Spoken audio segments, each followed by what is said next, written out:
বিদায় মুহূর্তটা অনেক কষ্টের। যার যায় সে একমাত্র বুঝে যে কেমন লাগে। অনেক ভিডিওতেই আপুদের দেখাইছে যে আপুরা বাইরে চলে যাবে, অনেকগুলোতেই হচ্ছে তাদের দেখানো হয়েছে বা বলা হয়েছে। তো শেষমেশ সেই দিনটা চলেই আসলো আপুদের যাওয়ার সময়। দিনটা ছিল বুধবার রাত 12টা বা 1টার দিকে। তো সবাই হচ্ছে আমরা গুছগাছালো শুরু করছিলাম, আর হচ্ছে ব্যাগপত্র সব কিছু গুছানো হয়ে গেছে। বাকি যা ছিল সব কিছু ফ্ল্যাটে রাখা হয়েছে, এগুলো আস্তে আস্তে সব কিছু সেট করে নেওয়া হবে। আর সেখানে হচ্ছে সবাই একে একে ছবি তুলতেছে। এখানে আমরা আত্মীয় স্বজনরা সবাই ছিলাম, আপুর ফ্রেন্ড সার্কেল, তাদের সাথে যারা কাজ করতে সবাই ছিল। আসলে এই মুহূর্তটা যে কী পরিমাণে কষ্টের এটা বলে বোঝানো যায় না। কারণ হচ্ছে এত দূরে যখন কেউ চলে যায় তখন একটা মানুষ সাকসেস হওয়া পর্যন্ত কিন্তু আবার ব্যাক করে না। আর এই যে ফুপু, সে হচ্ছে হাসি মুখে সবার থেকে বিদায় নিতেছিল। তার ভিতরটা যে কী পরিমাণে কষ্টের সেটা একমাত্র সেই বুঝতেছিল। আসলে সে বড় তো, তাই সে কোনো কান্নাকাটি করতেছিল না, কারণ জানে যে সে যদি কান্নাকাটি করে তাহলে সবাই ভেঙে পড়বে। এদিকে হচ্ছে ভাইয়ারা, হাজব্যান্ড আমার, তো ওরা সব এখানে বসে গল্প করতেছিল। আর এই যে ভাইয়াটা অনেক কান্নাকাটি করতেছিল, কারণ ওকে আপু অনেক আদর করে। সে অনেক বলতেছিল যে আমাকে আপুর মতন কেউ আদর করে না, কারণ সে ছোট থেকেই আপুর বিভিন্ন কাজে হেল্প করে, আপুর সাথে আসা যাওয়া তার ছিল। আসলে এইগুলো হচ্ছে কি বলবো, দেখার মতনও না, আর চোখ দিয়ে অঝরেই পানি পড়ে। আর এই যে আলিফ বাবাটা, ও খুবই ছোট, আসলে ও বুঝতেছিল না কি হইতেছে। ও বারবার জিজ্ঞেস করতেছিল কেন সবাই কান্নাকাটি করতেছে, আমরা তো আবার চলে আসবো, আমরা তো ঘুরতে যাইতেছি। আর এখানে মাও হচ্ছে অ্যাঞ্জেলকে ধরে অনেক কান্নাকাটি, কারণ অ্যাঞ্জেল কিন্তু খুব আদরের, এখন হয়তো বড় হয়ে গেছে। ও ছোট থাকতে সবার কোলে কোলে, বিশেষ করে মার কোলে কোলেই বড় হয়েছে। এই তো ফাইনালি সময় হয়ে গেছে, এখন সবাই আস্তে আস্তে বের হয়ে যাবে। আর এত মানুষজন ছিল, কি করব বলেন, পারি না দূরের থেকেই বিদায় দিতে। অনেকেই আসতে পারে না এই বিভিন্ন কারণে, বা অনেকে হচ্ছে আগের থেকেই বিদায় নিছে, এসে দেখা করে চলে গেছে। কারণ সবাইকে নিয়ে তো আর এয়ারপোর্ট যাওয়াটা সম্ভব না।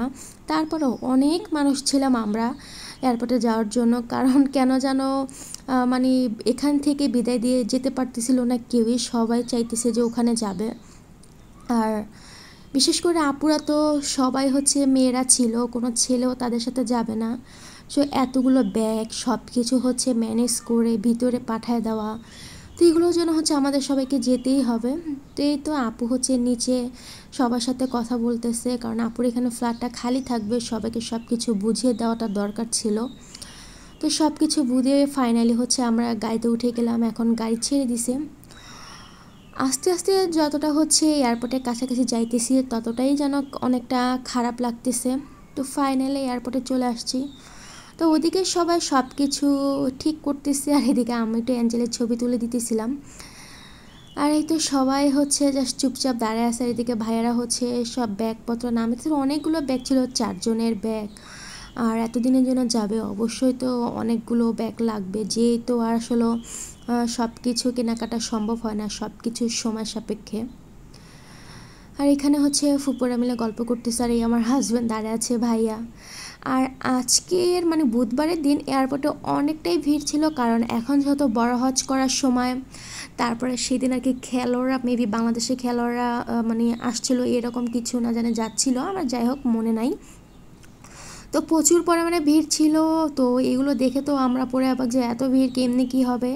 তো ফাইনালি হচ্ছে ভাইয়েরা সব কিছু ঠিক করে, আসলে এখানে তো অনেক বড় সিরিয়াল দিতে হয়, তো ভাইয়েরা সবাই চেষ্টা করতেছিল যে কোনোভাবে যদি ম্যানেজ করে তাদের একটু হচ্ছে আগে যেন ভিতরে দিয়ে দেওয়া যায়। কারণ যেহেতু ওই যে বললাম তারা 4 জনের মেয়ে, কতটা সময় দাঁড়িয়ে থাকবার, যেহেতু আপুদের এমনি একটু ওয়েটটা বেশি, আর হচ্ছে তারা সবাই অসুস্থ মানুষ, ডায়াবেটিস, বিভিন্ন রকমের প্রেশার, সব কিছু মিলে আপুদের খুবই কষ্ট হতেছিল।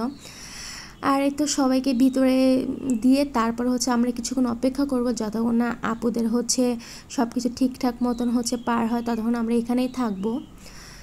এই মুহূর্তটা খুবই কষ্টের, মানে এই যে এই সময়টা এত খারাপ লাগতেছিল। ফাইনালি আপুরা হচ্ছে ভিতরে চলে যাইতেছে, মানে এই যে মানে জাস্ট দাঁড়া দাঁড়া দেখতেছিলাম। দেন ফাইনালি আপুরা চলে গেল। তো আশা করি আপুরাও ভালো থাকুক, দোয়া করি। আর আপনারা সবাই দোয়া করবেন তারা যেন ভালোভাবে পৌঁছায়।